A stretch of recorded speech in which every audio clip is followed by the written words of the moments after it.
Hello, welcome to It's Not Your Money, real talk about achieving racial equity in philanthropy.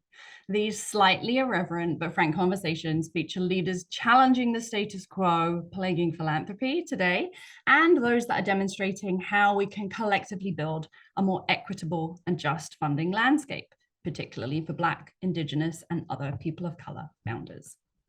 I'm Jessamyn Shams-Lau, Senior Advisor at the Capital Collaborative by Camelback Ventures. I co-authored the book Unicorns Unite, How Nonprofits and Foundations Build Epic Partnerships, and I've been an advocate for philanthropy for humility for over a decade. Today, I am so happy to talk with Shruti Jayaraman, Chief Investments Officer at Chicago Beyond. Shruti, I would love for you to tell the audience a little bit about yourself. Personal, professional, whatever direction you want to go in. Thank you so much for having me, Jessamyn. My name is Shruti, and our organization is Chicago Beyond. We are a funder dedicated to freedom, founded by a former high school principal, Liz Dozier, with funding support from Kimber and Mark Walter. And Chicago Beyond, we support ideas, individuals, organizations, both long-term systemic efforts and responsive kind of block by block work here in Chicago. I have so much gratitude, Jessamyn. I get to see flourishing. As a mom, as a wife, I saw it this morning within our team at Chicago Beyond, and in Black and Brown communities on the south and west sides of Chicago, where I get to spend a lot of time. There is so much good work that happens from a place of love. And it happens whether it gets funded or not, whether it gets recognized or not. Maybe the other thing I'll share is that I used to be a lawyer. And I think this helps me see what's coded into the rules. Sometimes I think with very best of intentions, we find ourselves being rule abiding, but actually getting in our own way. And I think that has really been part of our practice at Chicago Beyond about how to redesign to actually get where we're trying to go. Amazing. Wow, there was so much in that introduction. I loved a few things you said, the block by block work, the work with love, the work happening, whether it's funded or not. Like funders, we're not the center of the universe. We think we are, but we're really, really not. So thank you for sharing all of those insights about what you do, how Chicago Beyond approaches its partnership with community as well. Now, before we get a little bit deeper into your work, I would love for us, as is becoming tradition on It's Not Your Money, just to quickly talk about language. And for anybody who's watching for the first time, one of the reasons this show is called It's Not Your Money is because when we incorrectly label the money and foundations and DAFs as still belonging to the founders, we then act like the money and the foundation belong to them, which then perpetuates a concentration of power. So our words influence who holds power. And so my question for you, Shruti, is what shift in language do you think we need to make that might help disseminate power in our work?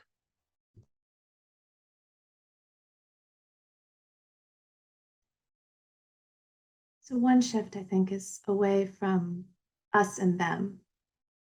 That mental model, Jessamyn, it runs so deep. And I think particularly in the funding world, it is this constant backdrop, of us and them and this separation, right, of giver, receiver, host, guest, brains, brawn, capacity builder, and someone whose capacity needs building, problem solvers, and people who are problems to be solved. And I think when we're really at the heart of what we're here to do, there is no us and them. It is completely dissolved. And I did want to say that the practice with language is not just about being the word police. I think sometimes when we edit the words and the action stays the same, we actually lose trust in the process. But rather, I think language is such a powerful clue to the underlying mental model. And so we can actually use it. And we do this in our team, to just notice as a mechanism to help us notice what is the assumption in the mental model underneath what we're saying. I think if we notice that using language, then we can actually make shifts in the mental model, which is really where it's at. Again, yeah, there's a lot in there, and I really appreciate that image of language kind of being a, I think you said a glue that brings together people or actions. Is that right? Do you remember what you just said? I do. I meant clue. Oh, clue. I'm sorry. Thank you for clarifying. A clue as to what actions need to come. So yeah, I also like the idea of it being glue too. Anyway, okay, before I take us on a complete tangent, let's dive into what we're here to talk about today. So you and I met through a discussion about trauma-informed funding. Now, for anybody who is hearing that term for the first time, Shruti, can you tell us how you would define that? Like why would funding need to be trauma-informed, and what is that? Such a good question. Maybe by way of context, I'll start with Chicago Beyond. So we invest in education, safety, health, housing, and more. And we've invested in holistic healing since our founding. Everything from working with the Chicago Public School District with hundreds of thousands of children here in Chicago to more than 160 investments in holistic healing during this pandemic. Maybe since the word trauma gets thrown around so much, I'll just start with a quick definition, which is that trauma is overwhelm of our natural capacity to restore, to integrate, to return to wholeness.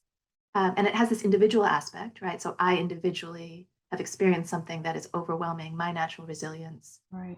leading to trauma. And it has a collective intergenerational aspect to it. And really importantly, we can heal from trauma, right? This is not a one-way street. Mm-hmm. So to your question, Jessamyn, why would funders need to know anything about this unless you have a, program area in healing or trauma? I think number one, today in the world we live in, it's a sizable piece of the picture on pretty much any issue we care about. And so just to get to better outcomes, we can do that if we understand it. But second, and maybe this is less obvious, I think our processes as funders can actually do damage. Maybe I'll give a quick example on that.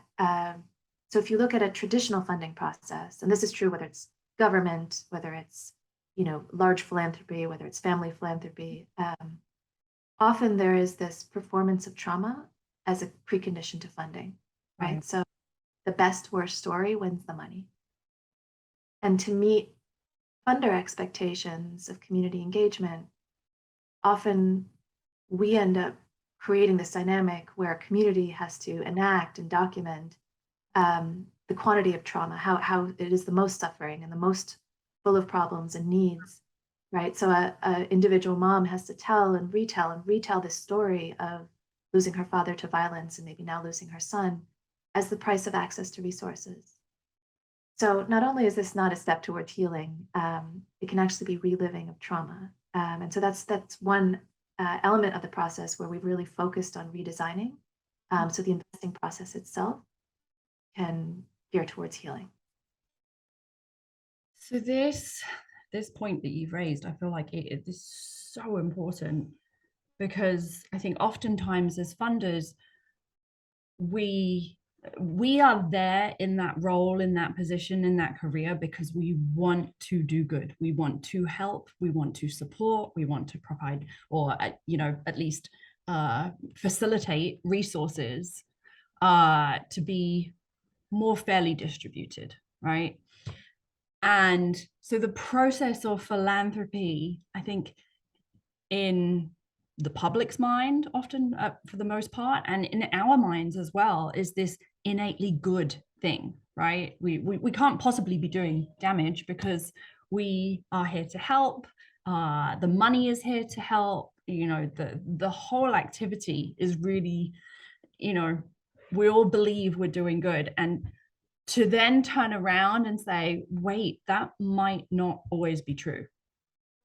There might be things within the way we show up the way that we make our decisions, the way that we interact with people who we do want to be supportive and bring resources to bear with, like we might also be part of the problem. That's a little bit of a hard pill to swallow, I think, for some people in philanthropy, a lot of us in philanthropy.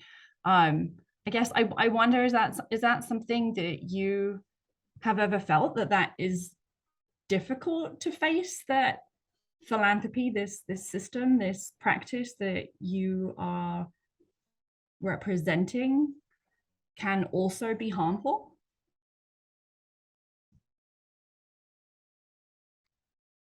I think certainly it can be hard to see. And it's one of those things that, you can kind of insulate yourself very easily in philanthropy from saying. But then once you sort of start to see, it leads you down this path.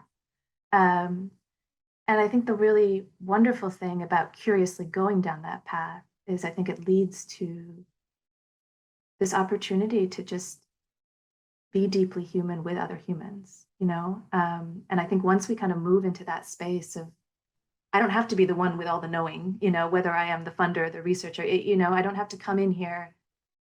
That isn't actually the role. The role is to understand, what is this ecosystem? What is my rightful place into it? And how quickly can I learn? It just actually is a very freeing orientation once we allow ourselves into it. That is beautiful. And I think it makes it less scary as well, right? Because there's as humans, I think we're always afraid that, oh, if I open Pandora's box, is it going to invalidate all of my intentions? Is it going to say that I'm a bad person? And what you're saying is, no, that curiosity is going to help you kind of shed some of the layers that prevent us from showing up as full humans in these relationships and in these interactions. So, open the box, take a step at a time, and perhaps get to that point where it really feels freeing as well. That's amazing. Thank you. And I think that kind of leads us nicely to what I have learned about Chicago Beyond and what you call your whole philanthropy approach, which I am completely in love with, like massive organizational crush in Chicago Beyond. And so there's, you've been very kind and you've documented it. There's a document on your website describing the approach.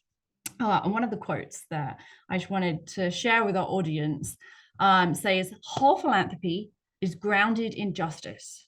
Justice is not an abstract state of liberation that exists out there. We enact justice every day in each encounter with each other, with others, through every relationship we build, with every plan we make. Our actions can restore or harm people and communities. I mean, that's so profound and powerful and beautiful to me. Like, that's not what I expect to see on a funder's website, first of all. And second of all, how does that beautiful profoundness show up practically? Right? How do you actually show up in real life differently than is traditional in philanthropy? Can you give us some examples of actual funder actions that can enact justice? First of all, I think part of the beauty is your voice and reading it. So, but sincerely, by no means are we claiming to have the gold star in enacting justice. It is an ongoing journey. There is no arrival. We are learning every day. And that's part of the fun of it. Whole philanthropy, it came out of our experience, and it is essentially just showing up in our deep core of humanity, with the belief that we cannot do anything out there unless we be it in here. Maybe I can start by connecting it to just everyday experience that we all have, right? Because we've all been in relationships where truth flows and we feel like we're growing in our capabilities. And we've all been in relationships where it doesn't, right? And we're left feeling and acting like less is possible, right? We've all felt the distortion that a power dynamic creates in a human relationship. And we know, because we've been in human relationships, right, that getting from one kind of relationship to another, it takes work. It is a practice. And it's a joyful one. I think our kickoffs of new investments, they feel like sometimes a family barbecue. There's a lot of laughter, there's a lot of stories, there's a lot of chosen family that actually comes. But to make this concrete, you'd asked for some practice examples. Maybe I'll share three. One about the diligence process, one about risks driving decisions, and one about evidence that we look to in the work. So first, the process of mutual diligence. So this is when we enter a large multi-year funding partnership, looking to invest 6-7 figures with community work. Some of our partners have said this is their favorite example, because that exploration, it's not about a funder kind of inspecting some faraway grantee with some kind of, magnifying glass tool, and then the grantee submitting some kind of prose of what they think we want to hear. The core purpose, Jessamyn, is space to imagine, which I think might be the first thing that injustice takes, and really designing the process to open up that space. So, our team does the writing to our board, meaning we have to understand the work, and that requires us to be better partners. It also means that if our process is poorly designed, we are the ones experiencing it. We are accountable in that process itself to produce something of value to the organization, to be conscious in the process itself of the time taken up for the value we're providing. I had a couple other examples, but I see you popping in. Yeah. So just to clarify, when you are creating the equivalent of a grant proposal, right, but your team is writing it for your board, you're also creating a document that you're giving back to the organization as well and can be of value to them.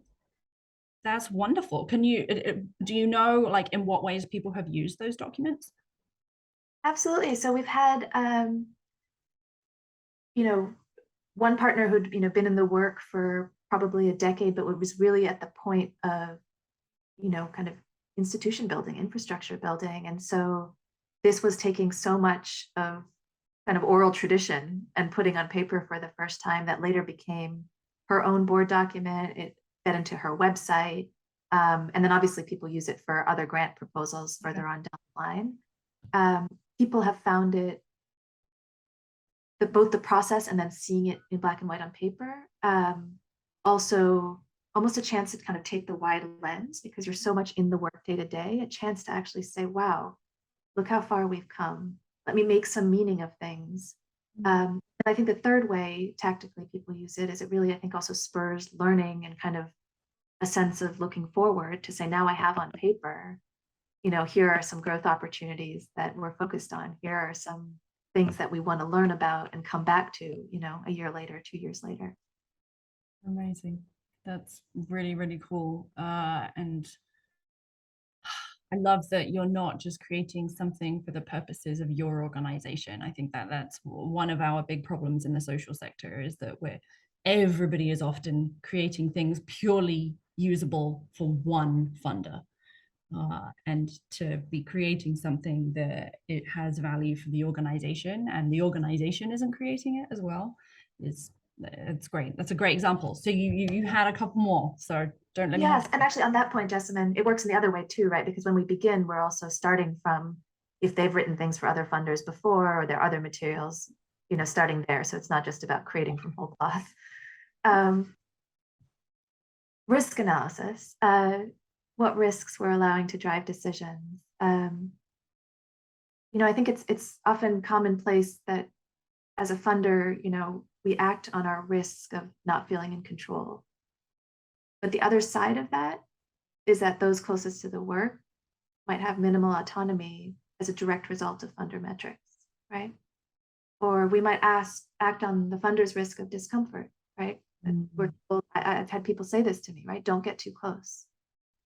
But the other side of that is, if we're so far away that we have no idea when we're doing harm, or we're so far away that truth can't flow, the relationship's not going to work.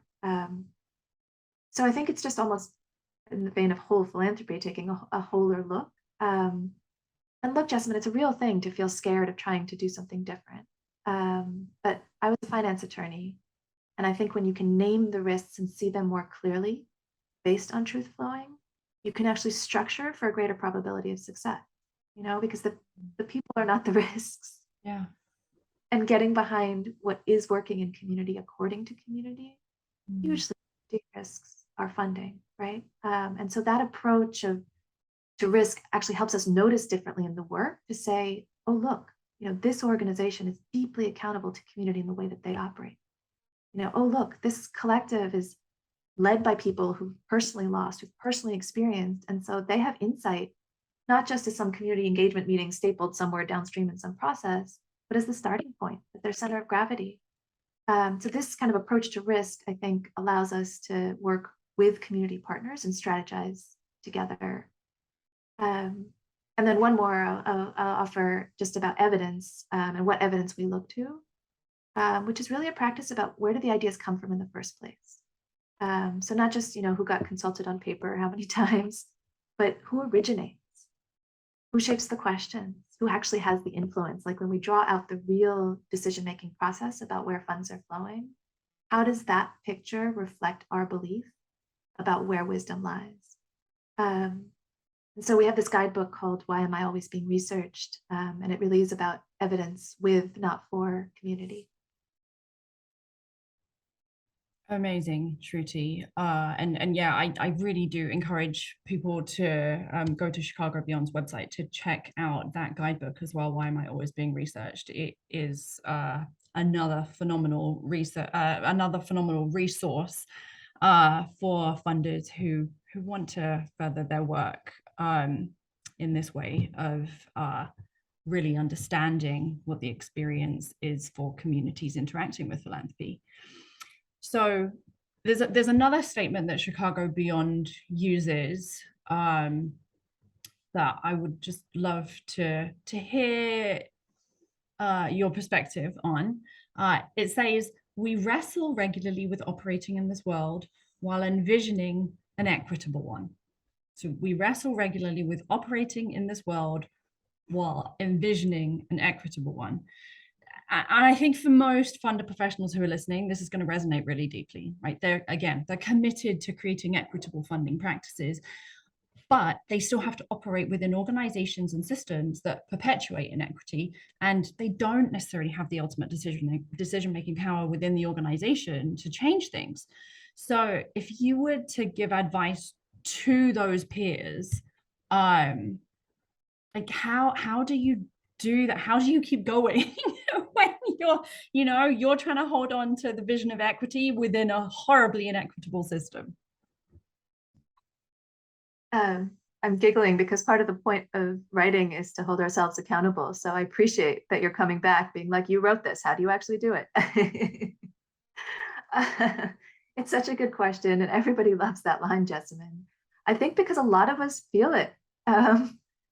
It's really real. So as you rightly said, step one is that high ideal, really spending time marinating in what is it we're aspiring to, not just what are we against.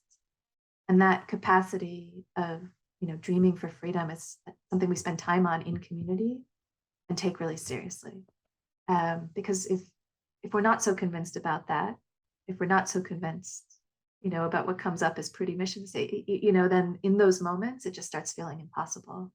And then second, when the real world feels hard, which it does, resisting just throwing up our hand and looking for the possible, looking for one possible step, because the thing is, the situation is dynamic, right? And so when we take a step, the situation changes. And conversely, I think when we kind of retreat into, I'm going to hyperanalyze or micromanage or, those behaviors, we actually bind ourselves further. Now, I feel irresponsible saying aim for a high ideal without a little bit of a user warning, because I think sometimes how we deal with this felt dissonance between the ideal and the real world and the real role and the real power dynamics within an organization, forget outside the funder, is I think ironically we fall into using equity or trust or community engagement as a wedge to create a power dynamic, right? So we have situations where we feel like, well, I'm the program officer and I'm really trust-based, but our finance team over there, they're not, and that's the problem. And so unwittingly, we almost generate new us's and them's in the work. And so I think the practice is sort of instead in that moment where the world we're aspiring to and the real world seem to be crashing into each other, where in a situation of stress are we reaching out to a colleague and building trust, reaching out to our board, building relationship, and finding just a small possible new move instead of just fueling an us and them. I appreciate that. I feel like I've definitely been guilty of that in the past, and that's a really good reminder to in those moments of high tension and stress to again look for the way to show up as and see the other people that we're working with as human, and give ourselves the grace that we are showing up as messy humans too. So thank you, Shruti. We are coming close to the end of our time, and I would love for us to end our conversation reflecting on the future. So if your dreams were realized for changes in the way that funding and philanthropy happened, if funders took the steps that you're advocating for in whole philanthropy, can you describe what you believe the world would look like, particularly for communities of color, let's say in like 20 or 25 years?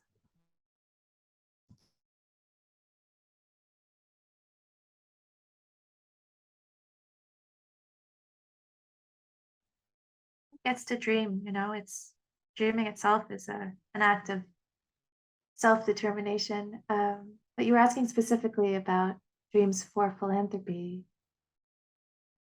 And I think I just wonder what it would look like if the us and them that is so core to how funding currently operates just dissolved, if we truly unseparated ourselves. Because I think, Jessamyn, when we do that, we'll just naturally stop doing some of these practices that are essentially a deployment of force, power, and we'll just naturally honor interconnectedness and make better decisions for the whole, rather than individual egos. And as we were discussing earlier, that's freeing, it's a lot of fun to practice in this way. It is a chance to be human. I did want to name one thing that I dream would not be any different 25 years hence, which is the abundance of philanthropy in Black and Brown communities that is happening right now. And that's clear in the data, but I get to see it in our work every week, which I think brings me back to where I began. Such deep gratitude to be in this work. Oh, Shruti, you have such good energy. I just want to bottle it. I just want to bottle it and like spritz it around boardrooms around the country. Viewers, I truly encourage you to get inspired by everything that Shruti and Chicago Beyond have to offer on their website. Go and check out Whole Philanthropy. Go and check out their other document, Why Am I Always Being Researched? You can find both of those at chicagobeyond.org. And I would be remiss if I did not also add, please do check out the Capital Collaborative Program by Camelback Ventures. This is a program that helps white funders deepen their commitment and efforts to advance racial equity and racial justice through their work in philanthropy and impact investing. We are still accepting applications for our next cohort, and you can find more information at camelbackventures.org. That is everything we have time for today. Thank you from the bottom of my heart, my dear Shruti, and thank you to everybody for tuning in and listening today.